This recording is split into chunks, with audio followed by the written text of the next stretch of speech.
नमस्कार फ्रेंड्स। तो हम आ चुके हैं आज एक नई क्लास लेकर, जिसमें हम आज करने वाले हैं संविधान के एक महत्वपूर्ण टॉपिक को कवर। आज का जो महत्वपूर्ण टॉपिक हमने चुना है वो है राष्ट्रपति। जो भारत के राष्ट्रपति से संबंधित जितने भी प्रावधान हैं संविधान में, उनको हम अध्ययन करेंगे। तो इसके लिए हमने अनुच्छेद वाइज जो है तो कंटेंट को तैयार किया है, जिसमें हम सभी अनुच्छेदों को याद करेंगे, साथ में इनसे संबंधित संबंधित जितने भी कॉन्सेप्ट हैं उनको भी समझ लेंगे। फिर इसके बाद हम क्या करेंगे, इनसे संबंधित प्रश्नों को सॉल्व करेंगे, जिससे क्या हो पाएगा, ये बेहतर तरीके से यह टॉपिक हम कवर कर पाएंगे। तो आइए आज प्रारंभ करते हैं क्लास को। और अगर आप सबने पहली बार हमारे चैनल में विजिट किया है तो ज़रूर चैनल को सब्सक्राइब कर लें, क्योंकि हम इसी चैनल पर, जो हमारा सक्सेस गुरुकुल का चैनल है, इसमें हम संपूर्ण पॉलिटी को कवर करेंगे। और इसके अलावा हिस्ट्री और ज्योग्राफी की भी क्लासेस चल रही हैं, तो उनको भी हम कंप्लीट कवर करेंगे। तो अगर आप वन एग्जाम की तैयारी करते हैं तो आपके लिए ये चैनल काफ़ी यूजफुल होगा। तो आप जुड़े हमारे साथ, हम आपको तैयारी को और बेहतर बनाने में मदद करेंगे। तो आइए अब प्रारंभ करते हैं क्लास को और पढ़ते हैं पॉलिटी को। तो सबसे पहले राष्ट्रपति से संबंधित जो है तो ये संविधान के भाग 5 के अंतर्गत संघीय कार्यपालिका के अंतर्गत आता है। तो इसमें जो कि 52 से जो 78 तक का जो आर्टिकल है वो संबंधित है किससे, संघीय कार्यपालिका अर्थात राष्ट्रपति से संबंधित आपको आर्टिकल्स मिलेंगे।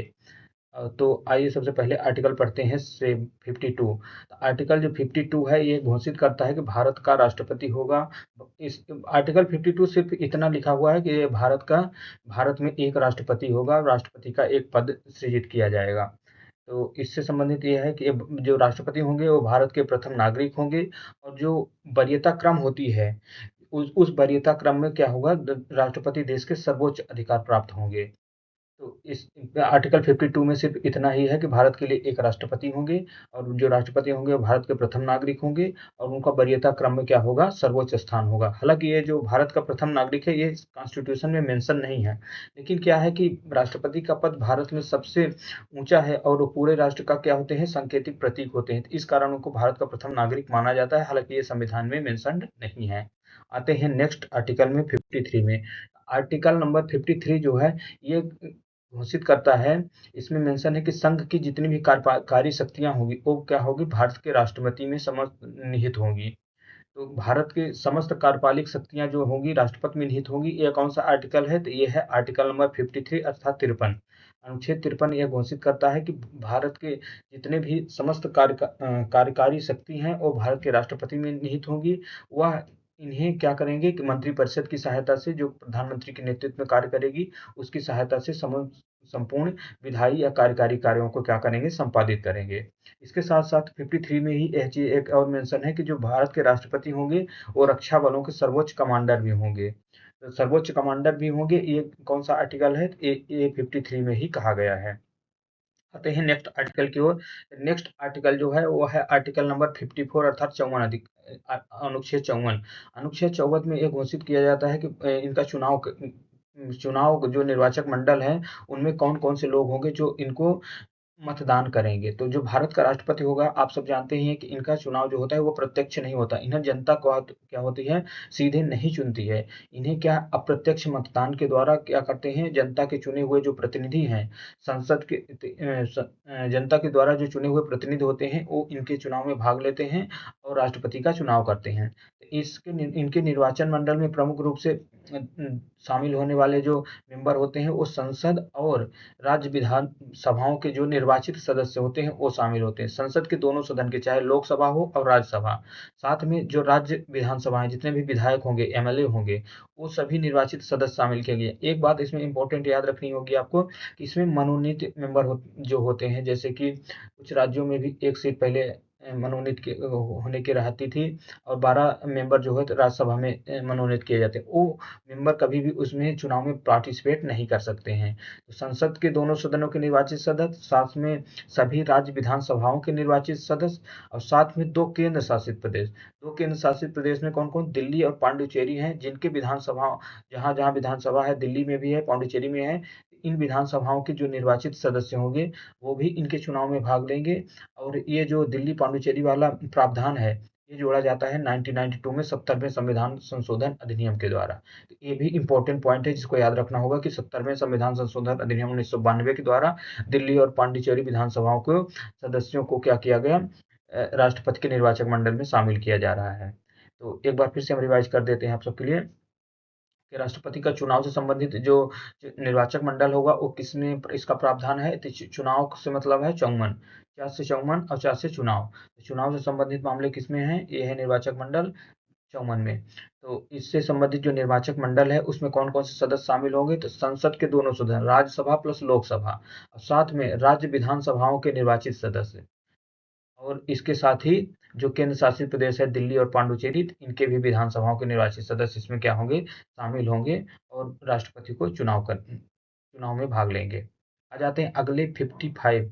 आर्टिकल नंबर 55 जो है भारत के राष्ट्रपति के चुनाव का जो तरीका है, जो प्रक्रिया अपनाई जाएगी, कैसे चुनाव इनका संपन्न, क्योंकि इनका चुनाव जो होता है प्रत्यक्ष नहीं होता कि जनता आई और डायरेक्ट इनको वोट दे दी जैसे कि लोकसभा और राज्यसभा के होते हैं।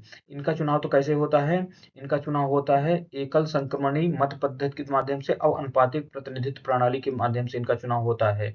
इनके चुनाव को क्या होता है, जो विधायकों को और सांसदों का जो वोट का मूल्य निकाला जाता है, उसको समझ लीजिए कि राज्य की जो कुल जनसंख्या होती है, उस उस राज्य की कुल जनसंख्या से उस राज्य में जितने भी एमएलए होंगे, जितनी भी विधानसभा के निर्वाचित सदस्य होंगे, उससे भाग दिया जाता है। फिर उसमें क्या है 1000 से मल्टीप्लाई कर दिया जाता है। इससे क्या होता है, एक विधायक का वोट का जो है वैल्यू मूल्य निकल आता है।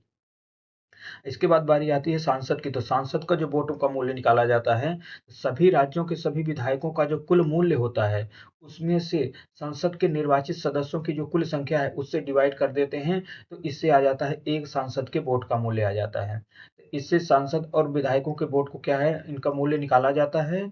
इसीलिए तो जब राष्ट्रपति का चुनाव होता है, तो उनकी जो जीत हार की संख्या होती है वोट पड़ने का, तो वो तो हजारों में होती है, लेकिन जबकि सांसद विधायक तो हजारों में नहीं है, उनकी संख्या तो बहुत निश्चित है, लेकिन जो उनकी वोट की वैल्यू होती है तो आप देखेंगे कि हजारों या लाखों में तक पहुंच जाती है। तो इसी वजह से होता है, क्योंकि उनपे क्या होता है, इस तरह से उनका वैल्यू निकाला जाता है।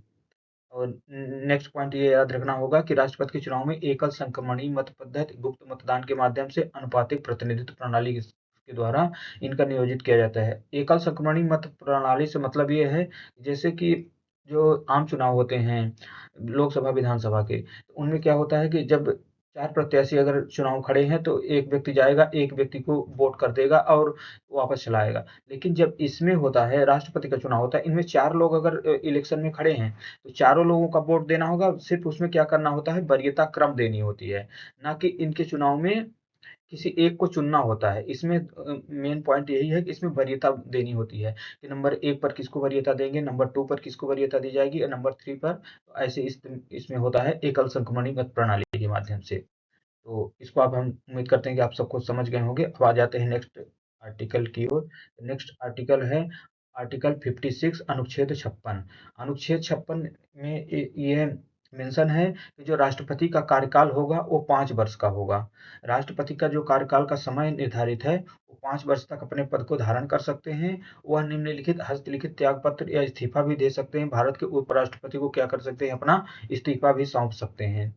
और राष्ट्रपति का कार्यकाल समाप्त होने के बाद भी वो पद पर बने रह सकते हैं जब तक कि उनका कोई उत्तराधिकारी पद ग्रहण नहीं कर।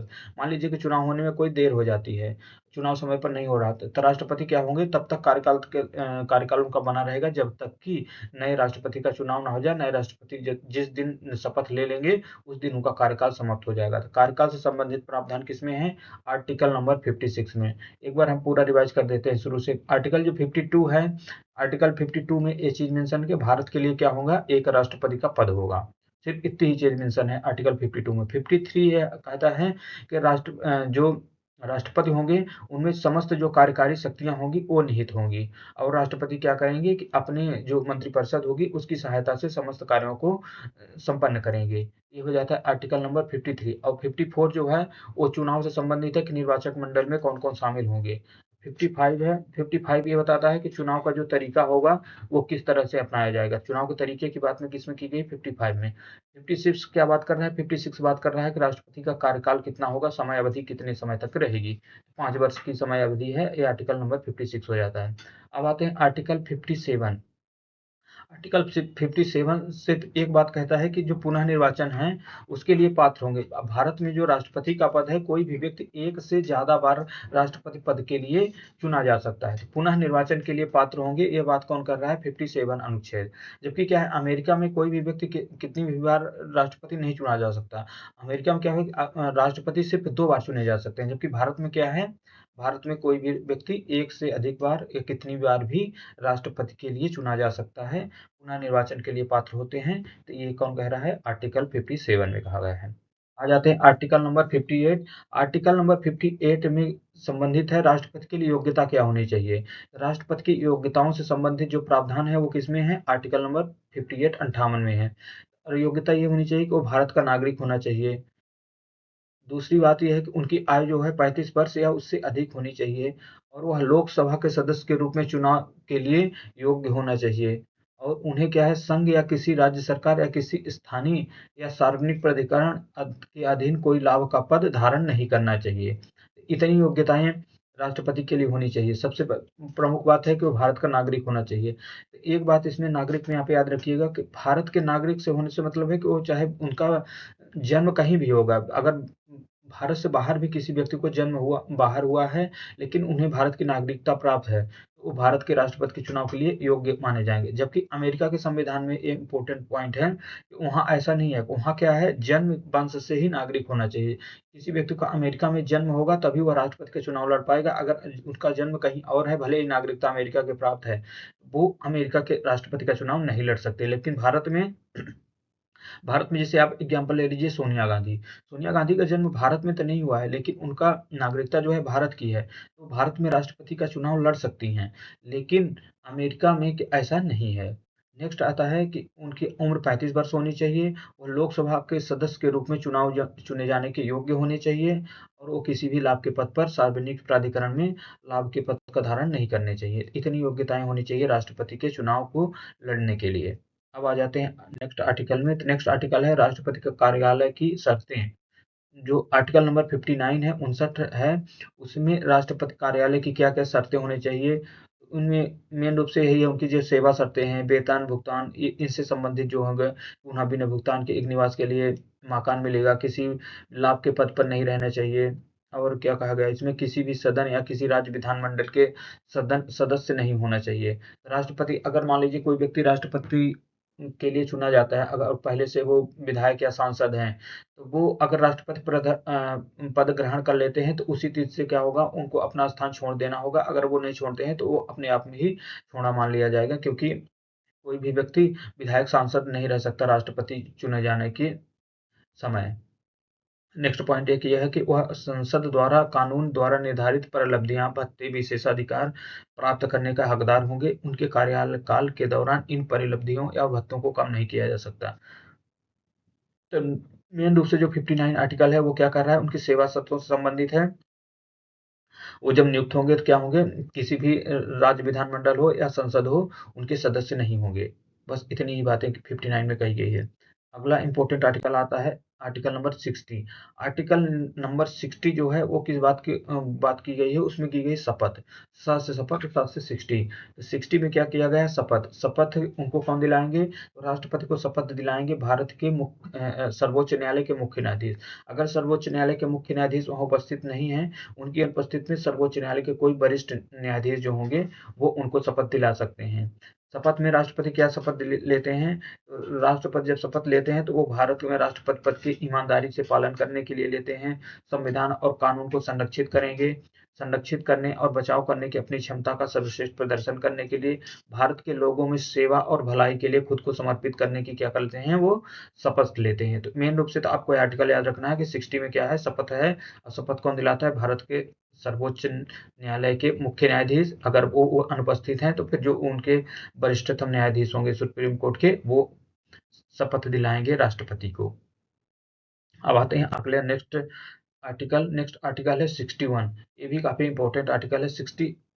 61 इसमें इस बात का मेंशन है कि राष्ट्रपति पर क्या है, महाभियोग, इम्पीचमेंट ऑफ प्रेसिडेंट, इम्पीचमेंट का प्रावधान किया गया कि भारत के राष्ट्रपति को अगर वो किसी तरह से संवैधानिक उल्लंघन करते हैं, संविधान का अतिक्रमण करते हैं, तो उस स्थिति में राष्ट्रपति को कैसे उनको पद से हटाया जा सकता है।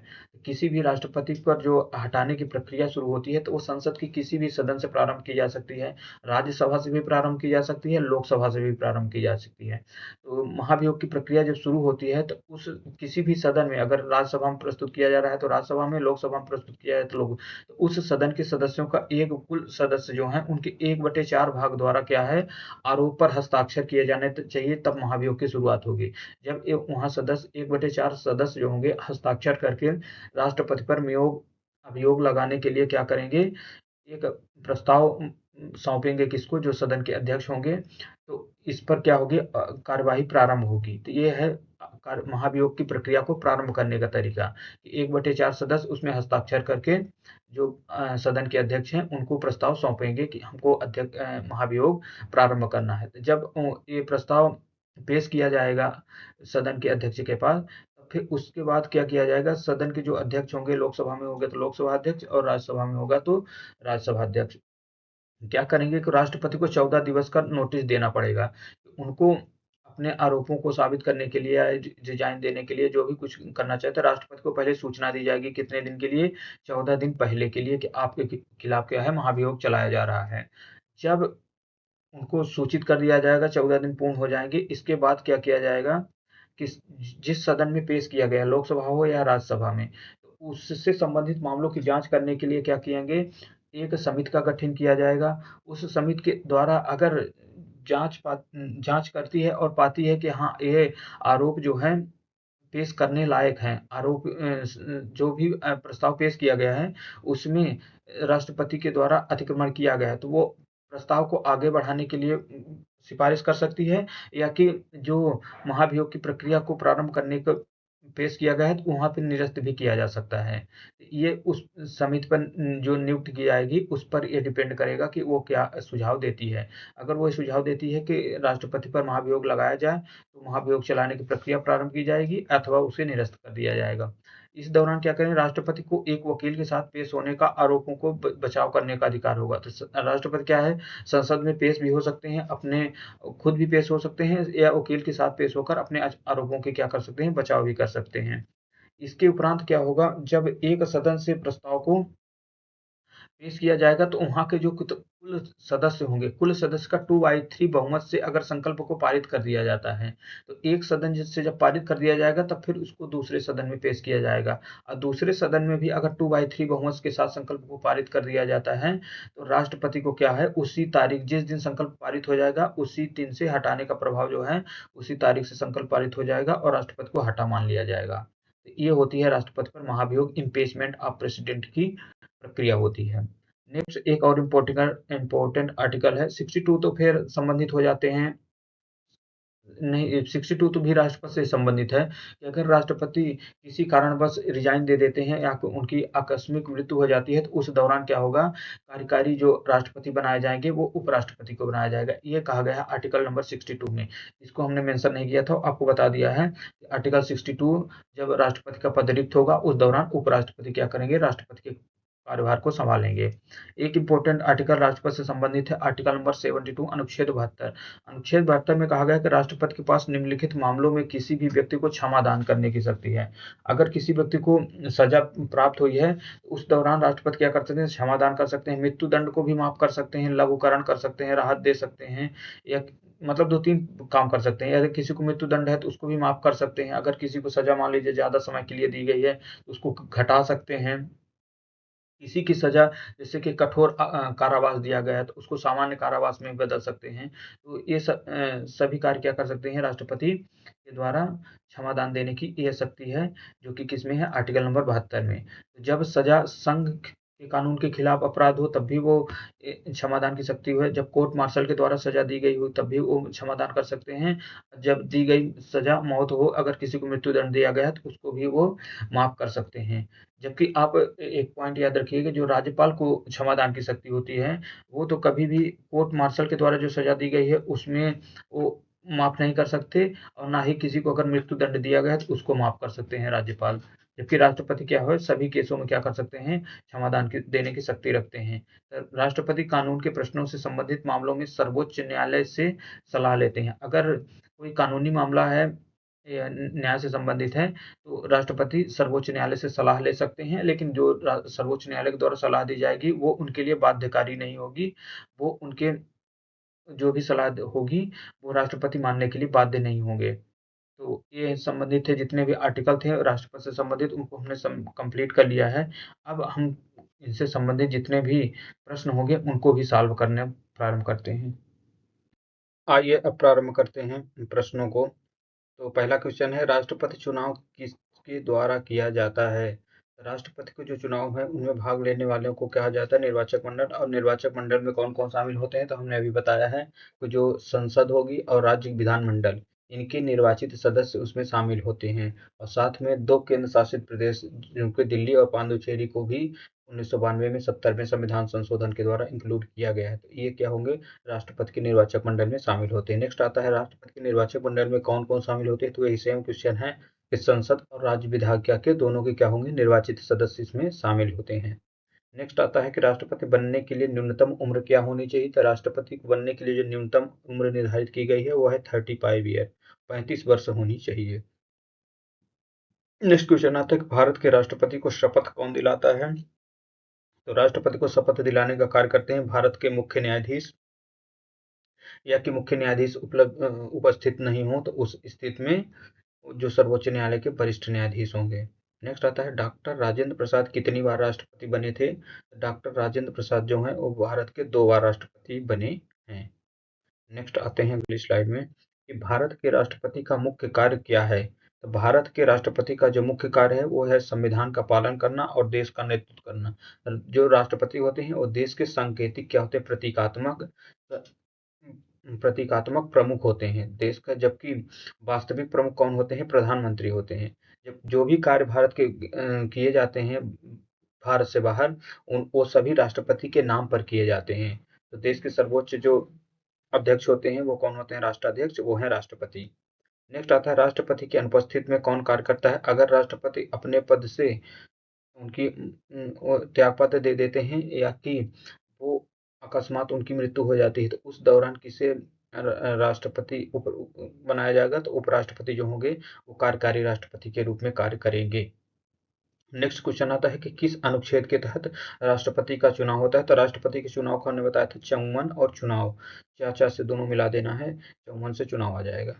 नेक्स्ट आता है भारत के पहले महिला राष्ट्रपति कौन थी। तो भारत की पहली जो महिला राष्ट्रपति बनने का गौरव प्राप्त हुआ है वो है प्रतिभा पाटिल को, जो कि 2007 में क्या हुआ है, भारत की 2007 से 2012 के बीच इनका कार्यकाल होता है, पहली महिला राष्ट्रपति का।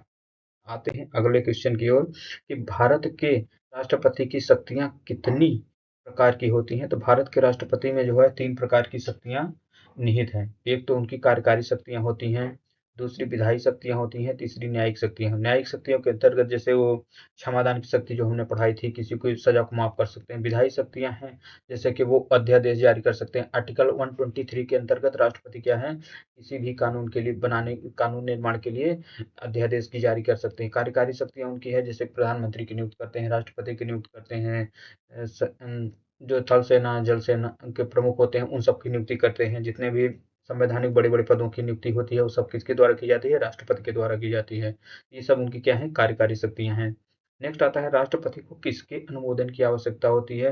राष्ट्रपति को अनुमोदन की आवश्यकता होती है प्रधानमंत्री और मंत्री, जो भी प्रधानमंत्री के नेतृत्व वाली मंत्रिपरिषद कार्य के लिए अनुमोदन करेगी उसको राष्ट्रपति क्या करेंगे, कार्य करेंगे।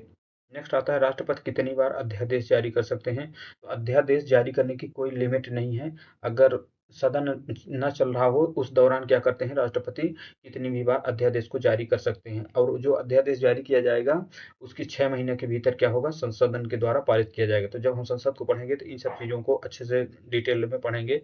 अभी बस इतना सुन लीजिए कि जो भी अध्यादेश संसद के राष्ट्रपति के द्वारा जारी किया जाता है, उसके बाद क्या होगा, 6 महीने के अंदर उसको सदन से पारित होना चाहिए, लोकसभा और राज्यसभा से। नेक्स्ट आता है कि राष्ट्रपति किसी समय संसद को भंग कर सकते हैं। जब प्रधानमंत्री के नेतृत्व वाली मंत्रिपरिषद सलाह कर देती है कि संसद को भंग कर देना चाहिए, उस दौरान क्या करते हैं राष्ट्रपति संसद को भंग कर सकते हैं। आते हैं अगली स्लाइड में कि राष्ट्रपति कौन से राज्यों के राज्यपाल होते हैं।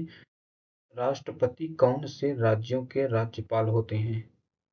तो ये तो क्वेश्चन थोड़ा सा पटा है, लगता है कुछ टाइपिंग मिस्टेक हो गई है। तो राष्ट्रपति जो होते हैं वो कौन से राज्यों के राज्यपाल होते हैं। तो राष्ट्रपति क्या है, राज्यपालों की नियुक्ति करते हैं। इससे तो इसको स्किप करते हैं। चलिए नेक्स्ट आते हैं कि राष्ट्रपति की नियुक्ति कैसे होती है। राष्ट्रपति की नियुक्ति की जो प्रक्रिया है, चुनाव है, वो एक निर्वाचक के माध्यम से राष्ट्रपति को नियुक्त किया जाता है। निर्वाचक मंडल में कौन कौन शामिल होते हैं, फिर से एक बार आपको याद दिला देते हैं। जो संसद के सभी निर्वाचित सदस्य, लोकसभा प्लस राज्यसभा, और साथ में विधानमंडल के सभी निर्वाचित सदस्य, विधान परिषद के शामिल नहीं होते। विधानमंडल के अंतर्गत सिर्फ विधानसभाओं के निर्वाचित सदस्य शामिल होते हैं, जबकि विधान परिषद के सदस्य शामिल नहीं होंगे। और साथ में दिल्ली और पांडुचेरी जो कि केंद्र शासित प्रदेश हैं, उनके विधानसभा के निर्वाचित सदस्य शामिल होंगे। नेक्स्ट आता है कि किस अनुच्छेद के अंतर्गत राष्ट्रपति अध्यादेश जारी कर सकते हैं। अनुच्छेद जारी कर सकते हैं नहीं, अध्यादेश जारी कर सकते हैं। तब वो आर्टिकल है 123, अनुच्छेद 123 के अंतर्गत राष्ट्रपति के द्वारा अध्यादेश जारी किया जा सकता है। राष्ट्रपति कब आपातकाल की घोषणा कर सकते हैं। तो आपातकाल की घोषणा के लिए राष्ट्रपति 352 352 के तहत युद्ध की स्थिति है अगर है, तो उस दौरान राष्ट्रपति आप आपातकाल की घोषणा कर सकते हैं। आंतरिक विद्रोह हो जाए या कि वित्तीय आपातकाल। वित्तीय आपातकाल 360 के अंतर्गत आता है, और जबकि राष्ट्रीय आपातकाल आते हैं किसमें, तो आते हैं ये आर्टिकल 352 के तहत। आते हैं अगली स्लाइड में, ये राष्ट्रपति का कार्यकाल कितने समय तक खाली रह सकता है। तो अगर किसी भी कारणवश राष्ट्रपति का पद खाली हो जाता है, तो ये 6 महीनों तक राष्ट्रपति का कार्यालय खाली रह सकता है। इसके भीतर क्या होना, 6 महीने के भीतर चुनाव करवाना अनिवार्य है। नेक्स्ट आता है कि कौन सा अनुच्छेद राष्ट्रपति की शक्तियों को सीमित करता है। तो वो राष्ट्रपति की शक्तियों को जो सीमित करने वाला है वो है आर्टिकल 74 में यह कहता है कि राष्ट्रपति जो भी कार्य करेंगे वो क्या करेंगे, अपने मंत्रिपरिषद की सलाह पर कार्य करेंगे। मंत्रिपरिषद की सलाह पर करेंगे, जिसका नेतृत्व कौन करेगा, मंत्रिपरिषद का प्रधानमंत्री करेंगे। नेक्स्ट आता है राष्ट्रपति पर महाभियोग किस अनुच्छेद के तहत होता है। राष्ट्रपति पर जो महाभियोग लगाने की प्रक्रिया है, इम्पीचमेंट लगाने की प्रक्रिया है, वो किसके अंतर्गत आती है, तो वो है 61 के तहत। नेक्स्ट आता है महाभियोग का प्रस्ताव किसके द्वारा लाया गया था। तो महाभियोग का प्रस्ताव जो है संसद के किसी भी सदन में लाया जा सकता है। राज्यसभा से भी महाभियोग की प्रक्रिया लाई जा सकती है, और लोकसभा से भी महाभियोग की प्रक्रिया अपनाई जा सकती है। आते हैं अगली स्लाइड में, महाभियोग प्रस्ताव पारित होने के कितने समर्थन की आवश्यकता होती है।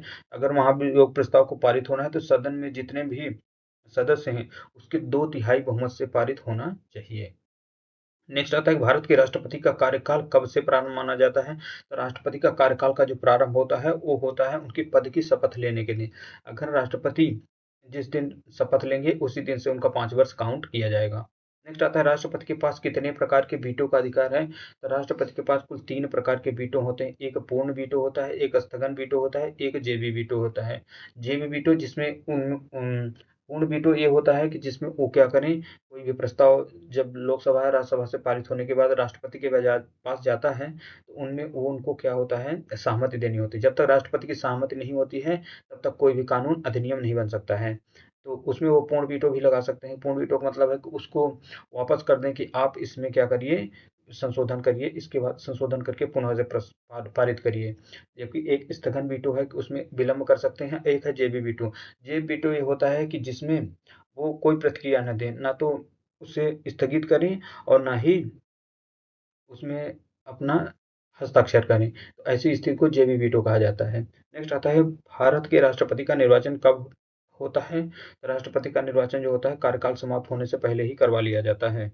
नेक्स्ट आ जाते हैं अगली स्लाइड में कि भारत में राष्ट्रपति शासन क्या है। तो राष्ट्रपति शासन से मतलब यह है कि केंद्र के द्वारा राज्यों का जो प्रशासन है वो किया जाए, उसे ही राष्ट्रपति शासन कहते हैं। जब भी किसी भी राज्य में संवैधानिक तंत्र विफल हो जाता है, उस दौरान क्या करते हैं, राष्ट्रपति शासन लागू कर दिया जाता है।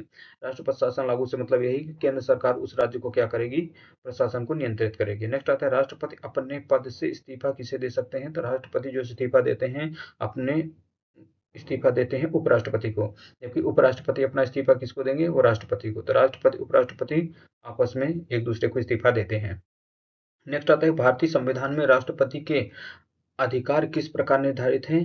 तो भारतीय संविधान में राष्ट्रपति के जो अधिकार हैं उनको संविधान में स्पष्ट रूप से वर्णित किया गया है। नेक्स्ट आते हैं राष्ट्रपति कौन से विधेयकों पर हस्ताक्षर करने से मना कर सकते हैं। तो राष्ट्रपति अगर कोई साधारण विधेयक है या राज्य विधेयक है, उन पे हस्ताक्षर करने से मना कर सकते हैं, लेकिन कोई अगर संविधान संशोधन से संबंधित विधेयक है, उस पर वो क्या करते हैं, उसको मना नहीं कर सकते हैं। एक बार लौटा जरूर सकते हैं कि आप इसमें संशोधन करिए, लेकिन उनमें क्या है, मना नहीं किया जा सकता कि इसमें हम हस्ताक्षर नहीं करेंगे। आ जाते हैं अगली स्लाइड में कि भारत का राष्ट्रपति कौन सी सेना का प्रमुख होते हैं। तो भारत के जो राष्ट्रपति होंगे वो जल थल वायु तीनों सेनाओं के क्या हैं, सर्वोच्च कमांडर होते हैं। नेक्स्ट है कि किस अनुच्छेद के अंतर्गत राष्ट्रपति को क्षमादान का अधिकार है। तो पैराडॉन, क्षमादान की जो शक्ति प्राप्त होती है राष्ट्रपति को, वो है आर्टिकल नंबर 72 अनुच्छेद 72 के तहत। नेक्स्ट आया राष्ट्रपति कौन से पद के लिए नियुक्ति करते हैं। राष्ट्रपति जो होते हैं भारत के प्रधानमंत्री की नियुक्ति करते हैं, न्यायाधीशों की नियुक्ति करते हैं, राज्यपालों की नियुक्ति करते हैं। ये समस्त जो कार्यकारी शक्तियां हैं वो किसकी हैं, राष्ट्रपति के लिए हैं। नेक्स्ट आता है राष्ट्रपति की मृत्यु होने पर कौन कार्य करता है। तो अगर राष्ट्रपति की अकस्मात मृत्यु हो जाए, उस दौरान उपराष्ट्रपति को क्या है, कार्यकारी राष्ट्रपति के रूप में नियुक्त किया जाएगा। नेक्स्ट पॉइंट आता है कि राष्ट्रपति को किस प्रकार के मामलों में क्षमादान का अधिकार है। राष्ट्रपति को कोई चाहे मृत्यु दंड का मामला हो या अन्य विशेष मामले हों, सभी मामलों में क्या है, राष्ट्रपति को अपनी क्षमादान देने की शक्ति प्राप्त है। नेक्स्ट आता है राष्ट्रपति कितनी बार चुनाव में खड़े हो सकते हैं। तो भारत में चुनाव, राष्ट्रपति का चुनाव लड़ने के लिए कोई लिमिट नहीं है, इसमें कोई व्यक्ति कितनी भी बार भी राष्ट्रपति के चुनाव लड़ सकते हैं। नेक्स्ट आता है महाभियोग प्रस्ताव कौन से सदन में पारित हो सकता है। महाभियोग का प्रस्ताव जो है राज्यसभा और लोकसभा दोनों से पारित होना चाहिए। इसके लिए कोई लिमिट नहीं है मतलब बाध्य नहीं है कि आपको पहले लोकसभा या राज्यसभा से किसी भी सदन से उनकी कार्यवाही प्रारंभ की जा सकती है और दोनों सदन से पारित होना चाहिए। नेक्स्ट आता है राष्ट्रपति बनने के लिए आवश्यक न्यूनतम वोट क्या होता है। राष्ट्रपति बनने के लिए जो न्यूनतम वोट होना चाहिए, तो जो निर्वाचक मंडल का बहुमत होता है, बहुमत से मतलब है 50% प्लस वन, जितने भी उसमें वोट डालने वाले लोग हैं उसका 50% प्लस वन होना चाहिए। नेक्स्ट आते हैं पहली महिला राष्ट्रपति प्रतिभा पाटिल कब बनी। तो पहली जो महिला राष्ट्रपति प्रतिभा पाटिल हैं वो 2007 में राष्ट्रपति बनती हैं और 2007 से 2012 तक का उनका कार्यकाल होता है। नेक्स्ट आता है राष्ट्रपति के रूप में डॉक्टर एपीजे अब्दुल कलाम किस वर्ष बने। तो एपीजे अब्दुल कलाम 2002 से 2007 के बीच क्या रहे, भारत के राष्ट्रपति रहे। नेक्स्ट आता है राष्ट्रपति का सर्वोच्च ऊंचा पद क्या है। तो देश के सर्वोच्च नागरिक का पद। जो राष्ट्रपति होते हैं देश के क्या है, सर्वोच्च नागरिक माने, जो पहले नागरिक है कौन, राष्ट्रपति। नेक्स्ट है राष्ट्रपति को पद से हटाने का आधार क्या हो सकता है। तो राष्ट्रपति को अगर अपने उनको पद से हटाना है तो उसके लिए उन्हें संवैधानिक उल्लंघन का आधार हो सकता है। तो दोस्तों आज की प्रश्नों की श्रृंखला यहीं खत्म हो जाती है। तो अगली जब क्लास लाएंगे तो उसमें हम राष्ट्रपति से संबंधित और भी प्रश्नों को सॉल्व कर लेंगे, जिससे जिससे क्या होगा कि राष्ट्रपति से संबंधित जो टॉपिक है वो और भी बेहतर तरीके से कवर हो पाएगा। तो आज के लिए बस इतना ही। आप सभी को बहुत बहुत धन्यवाद।